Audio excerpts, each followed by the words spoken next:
Hello! Dans cette vidéo, je vais vous partager les livres inspirants qui m'ont le plus marqué et qui ont été des coups de cœur pour moi au cours de ces dernières années.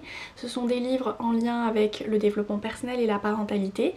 Donc bien sûr, ce n'est pas une liste exhaustive, j'ai lu plein d'autres livres, mais je vous présente les 5 livres qui m'ont le plus marqué et que j'ai le plus aimé.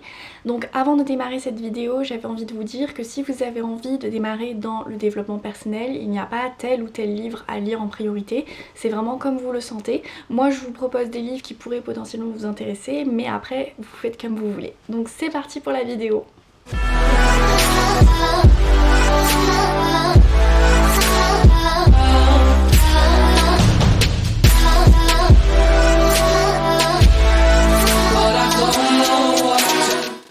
On commence avec le premier livre qui s'appelle Les langages de l'amour, les actes qui disent je t'aime de Gary Chapman. Donc Gary Chapman, c'est un journaliste qui a écrit ce livre qui est très connu et anime des séminaires pour les couples dans le monde entier. Et dans ce livre, il va expliquer les 5 moyens d'expression par lesquels un individu peut manifester son amour, c'est-à-dire les paroles valorisantes, les moments de qualité, les cadeaux, les services rendus et le toucher physique. La plupart du temps dans un couple, les deux personnes ne parlent pas le même langage de l'amour, donc il y a un problème de communication. Donc c'est intéressant de savoir parler le langage de l'autre pour avoir moins de frustration. C'est un livre que vous connaissez sans doute déjà, mais j'avais très envie de le caser ici parce que c'est vraiment un livre qui m'a marqué. Alors c'est pas que pour les couples, c'est aussi pour les célibataires, en fait c'est pour tout le monde. C'est-à-dire que ce livre explique en fait comment notre entourage, donc ça peut être nos amis, notre famille, nos proches, nos parents, les gens qu'on aime, expriment leur amour et comment nous-mêmes on exprime notre amour, donc ça permet aussi d'apprendre à mieux se connaître. Donc c'est vraiment un livre que je vous recommande encore une fois, il est très facile à lire, il y a des exemples pour illustrer ce que l'auteur dit. De toute façon je vous mettrai en barre d'infos les liens des livres que je cite dans cette vidéo. Le deuxième livre que j'avais très envie de vous présenter s'appelle Les 4 accords Toltec de Don Miguel Ruiz. Donc là pareil, c'est un livre de poche, une édition de poche et c'est pas très cher hein.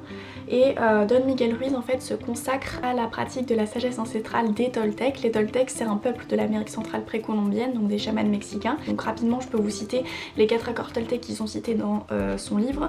Donc le premier accord c'est que votre parole soit impeccable. Le deuxième c'est n'en faites pas une affaire personnelle. Le troisième c'est ne faites pas de suppositions et le dernier c'est faites toujours de votre mieux. Donc c'est un livre qui m'a énormément plu, je trouve que les idées sont très bien expliquées. Alors je sais que l'auteur a fait un deuxième livre qui s'appelle le 5e accord Toltec que je n'ai pas encore lu personnellement, mais je pense que pour aller plus loin ça peut être aussi intéressant de compléter avec l'autre livre. Donc encore une fois je vous conseille vraiment cette lecture qui m'a vraiment beaucoup apporté.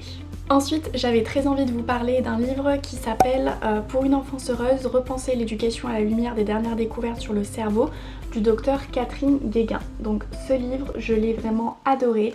Pour moi, il est vraiment d'utilité publique. Alors Catherine Guéguin, c'est une pédiatre qui exerce depuis 27 ans, qui est spécialisée dans le soutien à la parentalité, qui anime des groupes de travail pour les médecins, psychologues, sages-femmes. Dans ce livre, Catherine Guéguin explique les dernières découvertes sur le cerveau et son fonctionnement pour expliquer les besoins de l'enfant et de l'adolescent.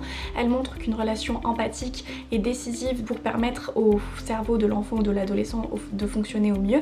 Donc ce livre, c'est vraiment montrer qu'à travers les neurosciences et ce qu'on sait aujourd'hui, une relation empathique et bienveillante est nécessaire pour la maturation du cerveau de l'enfant et pour déployer au mieux ses capacités intellectuelles et affectives.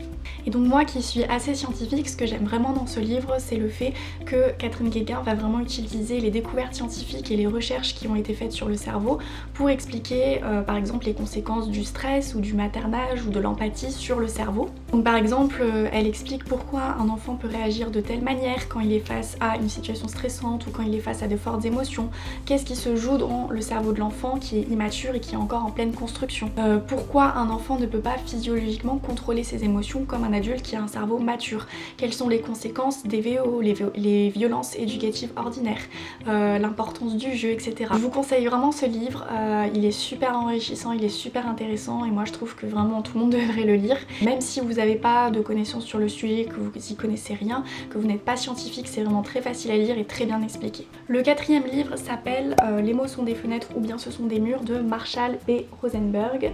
Donc pareil, c'est un livre que j'ai adoré, que j'ai lu assez récemment. Franchement, il est super bien. Donc Marshall Rosenberg, c'est un psychologue clinicien qui est fondateur du Centre de la communication non violente. Donc il s'agit d'un livre sur la communication non violente et il permet de savoir comment communiquer au mieux avec les autres, que ce soit dans la vie personnelle ou la vie professionnelle. La communication non violente s'applique dans tous les domaines de votre vie.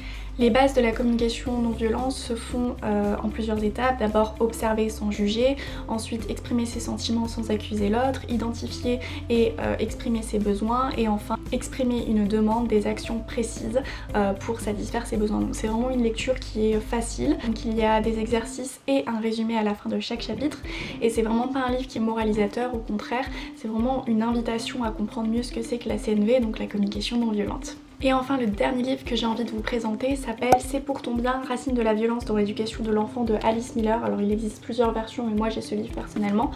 Alice Miller c'est une autrice très connue qui a écrit ce livre qui est super, moi personnellement j'ai adoré. Donc c'est un livre qui retrace en fait les racines de la violence au travers de l'éducation de l'enfant et qui explique par exemple pourquoi les enfants battus, pas tous heureusement, mais certains enfants battus battront, certains menacés menaceront, certains humiliés humilieront. C'est finalement expliquer les racines de la violence car celle que l'on s'inflige à soi et à autrui vient souvent du meurtre de l'âme enfantine. Dans ce livre, Alice Miller explique que l'opinion publique n'a pas vraiment conscience que ce que l'enfant peut vivre dans les premières années a un réel impact sur la société et donc c'est vraiment une invitation à sensibiliser cette opinion aux souffrances de la petite enfance. Le livre présente aussi 3 portraits d'enfants massacrés tels que Adolf Hitler, donc c'est vraiment intéressant aussi d'en savoir plus sur ça et donc si ce sujet vous intéresse, n'hésitez pas à regarder. Voilà, je vous ai partagé les 5 livres qui m'ont le plus marqué au cours de ces dernières années et que j'ai pu lire. Bien sûr il y en a d'autres, donc dites-moi si vous voulez une seconde vidéo sur d'autres livres et d'autres contenus à regarder. Bien sûr, comme je le disais au début de la vidéo, dans le développement personnel il n'y a pas de chemin à suivre, vous faites comme vous le sentez pour les lectures, mais voilà, je vous ai partagé les livres que moi j'ai adoré et que je vous conseille.